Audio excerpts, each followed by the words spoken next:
샬롬이 무슨 말이냐면 예수님께서 부활하신 다음에 첫 만난 사람에게 처음으로 인사하시면서 하신 말씀이 평안하뇨 그 말이에요. 샬롬 그 말입니다. 그래서 우리 부활하신 주님이 만난 첫 사람에게 샬롬 하는 것처럼 옆 사람이 주님처럼 옆 사람에게 샬롬 하고 다시 한번 인사하겠습니다. 샬롬. 할렐루야. 혹시 부활하신 주님 한 번이라도 본 사람 있어요?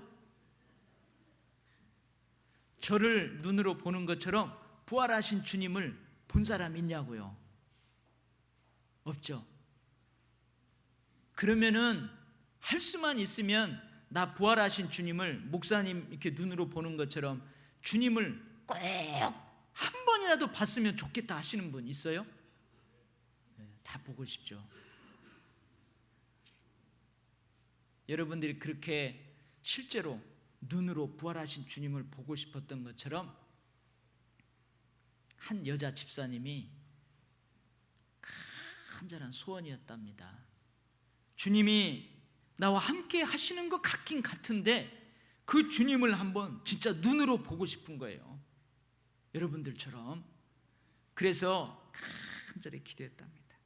하나님, 주님이 부활하셔서 나와 동행하시는 것을 내가 느끼고 믿는데 제발 그 주님, 내 곁에 계신 주님 한번 보여주세요. 근데 하나님 그 기도 들어주셨어요. 그 기도를 한 다음부터 주님이 보이시는 거예요. 자기 옆에 딱 서서 자기를 보는 주님이 보이는 거예요. 시장에 갈 때도 주님이 딱 따라오시는 거예요. 근데 여러분, 문제가 생겼습니다. 어디든지 항상 동행하는 그 주님으로 인해서 곤란한 일이 발생했어요. 왜 그랬을까요? 화장실에 가는데도 주님이 거기 따라오셔서 거기 지켜보고 있는 거예요. 더 곤란한 일이 생겼습니다. 밤에 잠자리에 드는데 남편이 덤비는 거예요. 여보 사랑해요, 이리 와요. 근데 주님이 지켜보고 있잖아요. 지금 아주 곤란한 일이 생겼어요. 그래서 그 다음날 그 여자 집사님이 기도했습니다. 하나님, 제발 내 눈앞에서 사라져 주세요. 나 주님 안 봐도, 주님 안 보여도 항상 나와 동행하신다는 것을 믿습니다. 이제 내 눈앞에서 살아 주세요. 할렐루야. 이야기 들어보신 분 있죠? 참 실제로 누가 그 여집사님이 진짜 꿈을 꾸었는지, 누가 우리를 교훈하려고 만들어낸 이야기인지 한편으로는 웃음이 나오면서도 참 뭔가 생각하게 하는 이야기입니다. 저나 여러분은 주님을 보지 못했습니다. 그래도 주님을 사랑하는 줄 믿습니다. 보지 못하였지만 주님을 사랑하는 믿음, 그 믿음이 귀한 믿음인 줄 믿습니다. 성경에서는요, 금보다 귀한 믿음이래. 너희가 예수를 보지 못하였으나 사랑하는도다. 이것이 더 복된 믿음이다. 그렇게 기록을 하고 있습니다. 여러분, 주님 부활하셨습니다. 아멘. 그런데 많은 사람들이 보지 못했다는 거예요. 믿지를 못하겠다는 거예요. 예수님이 부활했는데 나는 못 믿겠다는 거예요. 초기 교회인 고린도 교회에도 교회는 나오고 있는데 예수님의 부활을 믿지 못하는 사람들이 있었어요. 그래서 고린도전서 15장 12절 이하에 이런 기록이 있습니다. 예수님께서 죽은 자 가운데에서 다시 살아나셨다 전파되었거늘 너희 중에서 어떤 이들은 어찌하여 죽은 자 가운데에서 부활이 없다 하느냐. 부활의 증인들이 예수님이 부활했다고 동네방네 다니면서 그렇게 전파하는데 그 증인의 말을 듣지 않는다는 거예요. 부활을 못 믿겠다는 거예요. 그러면서 사도 바울이 뭐라고 하느냐? 그리스도께서 다시 사시는 것이 없으면 너희의 믿음도 헛되고 그리스도께서 다시 사는 것이 없으면 모든 사람 가운데 우리가 더욱 불쌍한 자다. 그렇게 권면하면서 주님은 진짜 부활했다고 믿음을 강조하는 거예요. 증인들의 증인에도 불구하고 왜 믿지를 못하는 걸까요? 그 이유가 성경에 있습니다. 마태복음 28장에 이런 기록이 있어요. 예수님을 십자가에 못 박은 바리새인과 서기관들이 예수님이 십자가에서 다 이루었다, 우주적 승리를 선포하시고 운명하셨어요. 그 다음에 그 시신을 십자가에서 내려서 아리마대 사람 요셉이 자기가 죽으면 묻힐 그 무덤에다가 예수님을 안장했습니다. 그런데 이 대제사장과 바리새인들이 빌라도를 찾아가요. 그래서 빌라도 총독에게 뭐라고 하냐면, 총독 각하, 저 예수가 살아있을 때에 내가 사흘 만에 부활할 것이다, 그렇게 여러 번 이야기를 했습니다. 그러니까 혹시 저 제자들이 예수의 시신을 도둑질하고 다른 곳에다 숨긴 다음에 부활했다고 거짓말할 수 있으니까 경비병들을 좀 보내주십시오. 그 무덤에 경비병을 좀 세워주십시오. 그렇게 요구를 해요. 그래서 빌라도가 아주 또롱또롱한 경비병들을 보냅니다. 그래서 예수의 무덤을 지켜요. 근데 그 경비병들이 그 무덤을 지키고 있는데 갑자기 막 땅이 흔들리더니 그 무덤 입구를 막고 있는 큰 돌이 흔들림과 동시에 옆으로 쓱 굴러가는 거예요. 그러면서 예수를 안치해 놓은 그 무덤 안에서 강한 빛이 쫙 비치면서 천사가 나타나. 누가 부활의 증인이에요? 경비병들이 부활의 증인이에요. 근데 이 경비병들이 다 나가 자빠집니다. 놀래가지고. 근데 그 부활을 목격하고 이 경비병들이 누구에게 먼저 달려가느냐? 대제사장들에게 달려갑니다. 대제사장과 서기관들에게 달려가서 보고를 해요. 큰일 났습니다. 진짜 부활했습니다. 진짜 부활했습니다. 해서 그 부활의 상황을 목격한 대로 다 이야기를 해주는 거예요. 그러니까 대제사장들과 그 장로들, 서기관들이 모여서 의논합니다. 우리 큰일 났대. 이제 저가 살았을 때에도 많은 사람들에게 영향력을 끼쳤는데 이제 부활했으니 엄청난 영향력이 저들에게 흘러갈 텐데 큰일 났다. 어떻게 했으면 좋겠느냐? 결론을 내립니다. 이렇게 하자. 그래서 그 경비병들에게 엄청난 액수의 돈을 줍니다. 경비병을 매수하는 거예요. 너희들이 그 예수를 지키지 못하고 경비를 소홀하게 했다고 빌라도 총독에게 문책을 받으면 우리가 보호해 주겠다. 대신 이거 한 가지만 해다오. 그게 뭐냐? 백성들에게 이런 소문을 좀 퍼뜨려다오. 너희들이 경비를 쓰고 있는데 갑자기 예수의 제자들이 나타나서 우리를 기절시키고 그 무덤 문을 열고 그 예수의 시신을 도둑질해 갔다. 이 소문을 좀 퍼뜨려다오. 그래서 어떻게 해요? 엄청난 액수의 돈을 받은 그 경비병들이 동네에 방네 떠돌아다니면서 그 거짓말을 사실처럼 이야기합니다. 우리가 그때 경비를 서고 있었는데 갑자기 제자들이 와서 우리 목을 탁 치고 기절시킨 다음에 예수의 시신을 도둑질해 갔다. 여기저기 쏙닥쏙닥. 그래서 마태복음을 기록할 그 당시까지도 유대인들에게 예루살렘에 두루두루 퍼진 거짓말이 사실처럼 전해지고 있었어요. 그게 뭐냐고요? 예수는 부활하지 않았다. 제자들이 시신을 훔쳐갔다. 이 사실이 거짓말로 둔갑하여 많은 사람들이 지금도 그렇게 알고 있다는 거예요. 이게 성경에 기록되어 있습니다. 지금도 많은 사람들이 예수님의 부활을 믿지 못합니다. 왜 그래요? 사탄이 돈으로 매수당한 경비병들을 통하여서 거짓을 퍼뜨렸던 것처럼 지금도 사탄의 전략은 그거예요. 권위 있는 박사들, 권위 있는 이상한 거짓 선지자들, 그들에게서 거짓 사설, 거짓 진리, 거짓 가설들을 퍼뜨리는 거예요. 사람이 어떻게 부활할 수 있느냐? 죽은 사람이 어떻게 살아날 수 있느냐? 부활은 황당한 거다. 기독교에서 꾸며낸 거다. 그렇게들 전하는 거예요. 그래서 많은 사람들이 부활을 믿지 못합니다.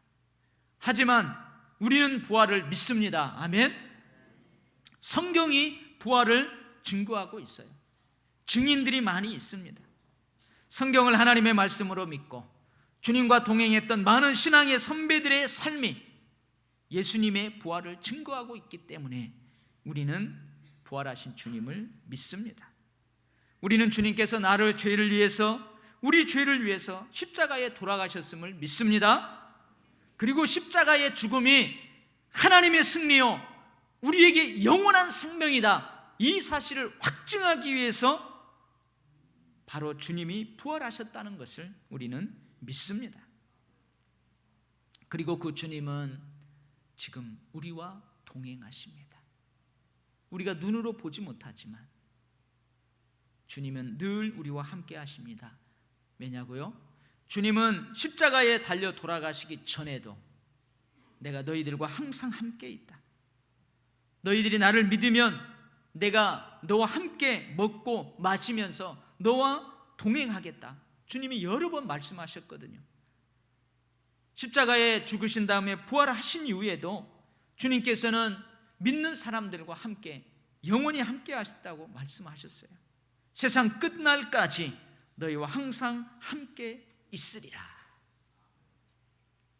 여러분은 부활하신 주님께서 여러분의 모든 일에, 여러분의 모든 삶의 영역에서 여러분과 동행하고 계심을 믿습니까? 믿습니다. 우리는 눈에 보이지 않아도 주님이 늘 내 앞에서, 내 뒤에서, 내 좌우에서, 내 안에서 나와 동행하시고 계시는 줄 믿습니다. 그런데 여러분, 우리와 동행하시는 그 주님을 인식하지 못하고 살아가는 경우가 참 많아요. 그 주님을 인식하지 못하고 살아가는 경우가 참 많습니다. 오늘 본문에 등장하는 예루살렘에서 엠마오로 내려가는 제자들도 자신들과 동행하고 계시는 부활의 주님을 인식하지 못하고 있습니다. 15, 16절 말씀입니다.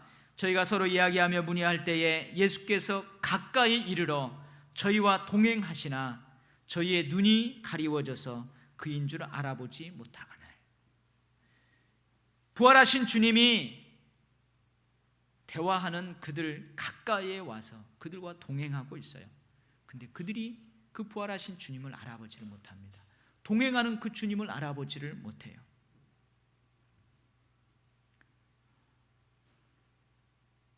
여러분, 주님이 우리와 동행하심에도 인식하지 못하는 때가 언제일까요? 그때는 여러분, 영적으로 무감각할 때 주님을 인식하지 못합니다. 그러면 언제 우리가 영적으로 무감각해지느냐? 오늘 이 엠마오로 내려가는 제자들이 그랬던 것처럼 실망, 허탈감, 슬픔, 낭망이 우리를 덮을 때, 그것들이 우리를 엄습할 때 우리는 영적으로 무감각해져요. 실망감, 허탈감, 슬픔, 낭망, 여러 가지 좌절로 우리의 삶이 바닥을 칠 때에 우리는 영적으로 무감각해져요.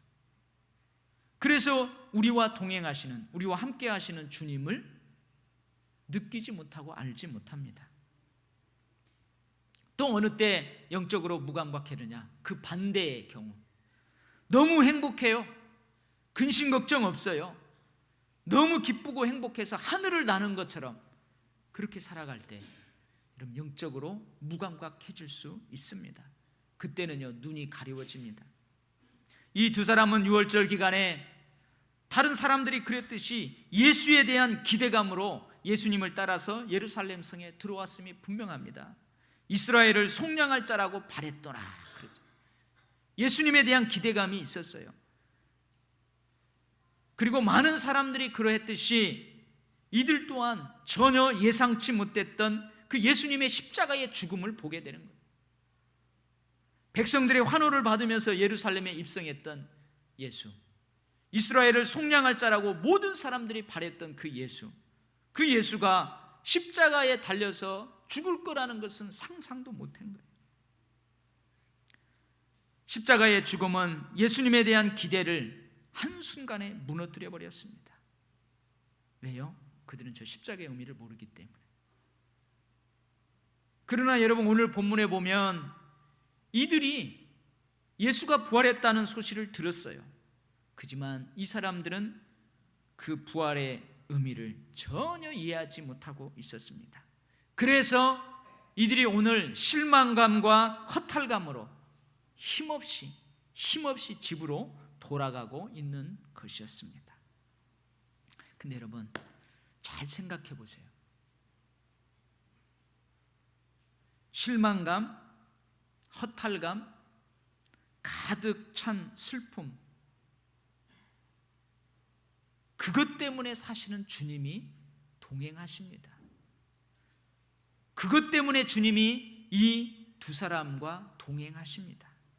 그렇다면 여러분, 실망, 허탈감, 가득 찬 슬픔의 때는 우리가 영적으로 무감각해지는, 우리의 눈이 가려워지는 순간이 아니고 오히려 동행하시는 주님을 만날 기회라는 것입니다. 그리고 동행하시는 그 부활의 주님은 이들 곁에서 결국은 그들의 눈을 밝혀주세요. 부활의 주님께서 자신들의 눈으로 지켜본 그 주님의 고난, 그리고 그들에게 실망과 슬픔을 가져다 준 그 주님의 십자가의 고난에 대해서 예언된 성경 말씀으로 다 풀어서 설명을 해줘요. 그때 저들의 눈은 열리기 시작합니다. 예언된 성경 말씀으로 그 사건 하나하나를 해석해 줄 때 그들의 마음은 뜨거워지기 시작합니다. 무감각했던 저들의 마음이 뜨거워지자 그들의 눈이 활짝 열리게 되었습니다. 그들과 동행하시는 주님은 그들의 낙심, 실망을 용기로, 그들의 허탈감과 슬픔을 희망과 기대로 바꾸어 주세요. 그래서 그들이 주님이 부활하셨다는, 그 부활하신 주님이 자기들과 함께 있다는 것을 알아보고 어떻게 해요? 가던 길을 돌아서서 다시 예루살렘으로 올라가지 않습니까? 많은 사람들은 뜨거운 신앙은 경계해야 된다고 이야기들 합니다. 마음만 뜨겁고 머리는 텅 빈 신앙은 경계해야 된다고들 합니다. 지적인 신앙을 추구해야 된다고 합니다. 여러분, 그렇다고 해서 우리가 지적인 신앙이 전부라고 말할 수는 없습니다. 그렇다고 해서 우리 신앙이 너무 감정적이 되어서도 안 됩니다. 너무 감정적이 되면 합리적인 신앙보다는 지극히 개인적이고 비현실적인 신앙생활을 할 수 있습니다. 성경에 게시된 진리도 자기 경험을 성경에 게시된 진리보다도 더 권위해 둘 수 있는 지극히 개인적인 신앙생활을 할 수 있는 위험성이 있다는 거예요. 그렇다고 해서 우리는 감성적인 신앙이 잘못되었다, 반드시 경계해야 한다, 그렇게 말할 수는 없다는 거예요. 너무 감정적인 것이 바람직하지 않은 것처럼 너무 감정적인 것을 배제하는 신앙을 추구하는 자세 또한 바람직하지 않습니다. 신앙생활 할 때에 때로는 하나님에 대한 뜨거운 그 사람의 마음 상태가 그 사람의 영적 온도계가 될 수 있어요. 기쁜 찬송을 부르는데 기뻐하지 못한다? 식어져 있다는 거예요. 그들의 영적 상태가 지금 식어져 있다는 거예요. 슬픈 상황, 슬픈 찬송을 하고 있는데 전혀 슬프지 않고 무감각하다? 그 사람의 영적 상태라고 할 수 있어요. 때로는 하나님에 대한 뜨거운 마음이 우리의 영적 무감각을 깨워주고 우리의 눈을 밝혀줍니다. 사랑하는 우리 도율교회 성도 여러분, 십자가에 달리신 주님을 향한 뜨거운 마음이 여러분에게도 있기를 소망합니다. 여러분의 모든 삶의 영역에서 여러분과 동행하시는 주님을 향한 그 뜨거운 마음이 늘 여러분에게도 넘쳐나기를 소망합니다. 이 성경은 기록된 지 아주 오래됐어요. 아주 오래된 성경을 읽을 때에 그 성경 말씀을 향한 뜨거운 마음이 여러분에게도 있기를 간절히 소망합니다. 여러분, 제가 새가족 공부를 마치면은 대부분 이 이야기를 하고 이제 새가족 공부를 마치는데요, 여러분들도 이 이야기를 많이 들어봤을 거예요. 어떤 집사님이 꿈을 꾸었답니다. 근데 꿈속에서 주님을 만난 거예요. 주님과 함께 해변을 쫙 거니는 꿈을 꾸었어요. 얼마나 좋을까요? 해변을 거니는 그 꿈을 꿨어요. 주님과 함께 오손도손 이야기하면서 그 해변의 길을 쫙 걸어갑니다. 근데 어느 순간에서 딱 뒤돌아보니까 자기가 걸어온 그 해변의 그 쫙 걸어온 길이 자기 과거인 거예요. 자기 과거인 거예요. 자기 과거의 삶을 돌아보니까 어느 때는 기쁘고 행복한 때가 있었어요. 돌아보니까 어느 때는 죽고 싶은 절망적인 그러한 때가 있었어요. 근데 자세히 자기 과거를 돌아보니까 기쁘고 즐겁고 행복할 때는 두 사람이 걸어간 발자국이 찍혀 있는 거예요. 자기가 힘들고 죽고 싶고 절망적일 때는 보니까 그때에는 한 사람의 발자국만 거기에 탁 찍혀 있는 거예요. 그래서 꿈속에서 자기도 모르게 막 엉엉 울면서 주님에게 한탄을 한 거예요. 주님은 어느 때든지 나와 함께 하신다고 그랬죠. 내가 행복하고 즐겁고 그럴 때에는 나와 함께 동행하시고, 정작 주님이 필요할 때, 내가 죽고 싶을 때에, 절망 가운데 있을 때에는 주님 내게 훌쩍 들어가고 나 혼자 그 길을 걸어가게 하셨나요? 하고 막 울었답니다. 근데 꿈속에서 주님이 그렇게 말하더래요. 너무 슬퍼하지 마라. 네가 오해하고 있구나. 사실은 네가 저렇게 힘이 겨워, 네가 절망 가운데 있을 때에 사실은 내가 너를 업고 거닐었단다. 그래서 저 발자국은 너 홀로 걸어가는 발자국이 아니고 내가 너를 업고 걸어가는 내 발자국이란다. 이 이야기를 들었어요. 그래서 그 집사님이 꿈이 깬 다음에 그 침상에서 진짜 엉엉 울었답니다. 엉엉 울었대요. 사랑하는 성도 여러분, 여러분들이 주님을 영접했으면 주님은 평생 여러분의 손을 꼭 잡고 동행하십니다. 여러분들이 이 손을 놓지 않는 이상 여러분과 꼭 동행하십니다. 이사야 46장 4절에 이런 말씀이 기록되어 있습니다. 너희가 노년에 이르기까지 내가 그리하겠고 백발이 되기까지 내가 너희를 품을 것이라. 내가 지었은즉 내가 업을 것이요 내가 품고 구하여 내리라. 우리가 예수님을 나의 구주 나의 하나님으로 영접하는 순간 우리는 주님의 것입니다. 그리스도의 것이 됩니다. 그렇기 때문에 주님이 우리가 힘들어서 혼자 걸어갈 수 없을 때에는 주님이 우리를 업어주신답니다. 우리가 낙심 가운데에서 더 이상 전진하지 못할 때에 주님이 우리를 품에 품어주신답니다. 언제까지요? 노년에 이르기까지, 백발이 이르기까지 주님 그렇게 하신답니다. 여러분, 절대 주님의 손을 놓지 말고 저 천국에 가는 그날까지 늘 주님과 동행하시기를 축복합니다. 우리 주님 사망 권세를 이기고 부활하셨습니다. 세상 끝날까지 너희와 함께 하시리라 약속했던 것처럼 주님이 우리와 함께 하실 줄 믿습니다. 여러분에게 신령한 것들을 사모하는 뜨거움이 살아나기를 축원합니다. 한결같은 사랑으로 섬세한 돌보심으로 여러분들과 동행하시는 그 부활의 주님을 인식하며 살아가는 축복이 여러분에게 있기를 소망합니다. 그 부활의 주님께서 여러분의 슬픔, 여러분의 허탈감, 여러분의 낙심을 용기로, 희망으로, 기대감으로 바꾸어 주실 줄 믿습니다. 그래서 바닥으로 내려가는 길을 돌이켜서 다시 예루살렘으로 향하여 올라가게 하실 줄 믿습니다. 아멘. 기도하겠습니다. 하나님 아버지, 많은 사람들은 여러 가지 합리적인 이유를 대면서 부활을 믿지 못하겠다고 합니다.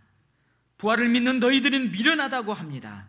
그러나 우리는 부활의 주님을 확실하게 믿습니다. 그리고 부활의 첫 열매 되신 주님처럼 우리도 이 땅에서의 삶을 마감하고 죽지만 다시 부활할 줄 믿습니다. 그래서 이 세상과는 다른 전혀 상상치 못하는 영화로운 부활체를 입고 주님 나라에서 주님 품에서 영생하게 될 줄 믿습니다. 이 부활의 소망을 가지고 우리와 동행하시는 그 주님과 함께 쓰러지고 넘어져도 또 일어나게 하시고, 쓰러지고 넘어져도 또 일어나게 하셔서 그렇게 오뚜기처럼 저 천성문을 향하여서, 저 승리의 문을 향하여서 달려가는 저희들 되게 하여 주시옵소서. 부활의 소망과 부활의 능력으로 살아가는 저희들 되게 하여 주시옵소서. 예수님 이름으로 간절하게 기도하옵나이다. 아멘.